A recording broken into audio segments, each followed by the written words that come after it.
তার চেহারা কেমন, বাস্তবতা কেমন, আপনি কাকে ভালোবেসেছেন, সে আদৌ ভালোবাসা পাওয়ার যোগ্য কিনা, আপনি যাকে বিশ্বাস করেছেন সে আদৌ বিশ্বাসযোগ্য কিনা, ইউ উইল রিয়েলাইজ দ্যাট। আপনি অনুধাবন করেছেন, করবেন, এবং এটা আপনার শুকরিয়ার কারণ যে আল্লাহ আপনাকে এটা ওয়াসিলা করে দিয়েছে বোঝার জন্য যে বান্দা, তুই যাদেরকে বিশ্বাস করেছিলি বা বিশ্বাস করছিস, they are not worthy of it. তারা বিশ্বাসযোগ্য নয়, তারা ভালোবাসার যোগ্য নয়, তারা ভরসার যোগ্য নয়। একমাত্র আমি আল্লাহ তোর বিশ্বাসযোগ্য, একমাত্র আমি আল্লাহ তোর ভরসার যোগ্য, এবং পৃথিবীতে no one in this world like me.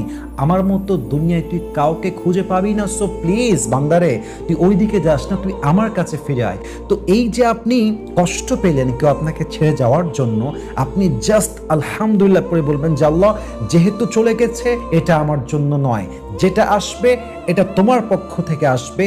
তুমি যা করেছো